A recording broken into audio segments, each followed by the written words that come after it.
На Ридот Горица, некогаш пошумен бисер над Охридското езеро, сега расте нов хотелски комплекс. И тоа без дозвола од оние што треба први да знаат. Центарот за светско наследство на УНЕСКО. Во март лани, реактивната мониторинг мисија на УНЕСКО пристигна во Охрид. Уште пред да влезат во градот, експертите забележале ново градилиште на Горица, Ридот, кој постепено го губи својот природен лик. Центарот за светско наследство не беше информиран за овој проект, спротивно на член 172 од оперативните насоки. Според граѓанската организација Охрид СОС, изградбата не само што продолжува, туку станува и поинтензивна, дури и на локации каде урбанизацијата требаше да биде забранета.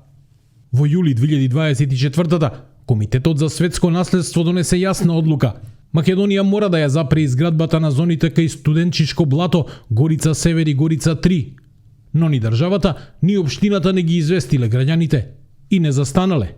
Во извештајот до УНЕСКО од јануари 2025 не се спомнува ниту збор за Горица, ниту една акција, ниту една мерка.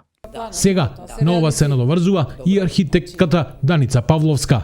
Не можам да поверувам дека некој во Советот на Охрид дигнал рака на Горица да настане ова што сега го гледаме на фотографии, а значи рана. Значи нешто што е боли. Организацијата Охрид СОС обвинува државата постапува спротивно на Конвенцијата за светско наследство. Што е законот за шакамотници, прашуваат од Охрид СОС. Во реакција преполна со гнев, тие ги именуваат одговорните и обвинуваат за игнорирање на меѓународните експертски тела.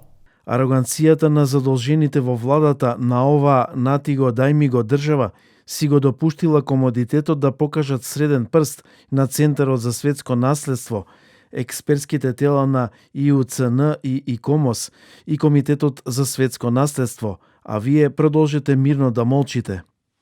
Охридското езеро, еден од најстарите и најдлабоките екосистеми во Европа, се почесто губи битки во тивката војна меѓу пари и природа. УНЕСКО се уште чека одговор, а езерото се помалку има време.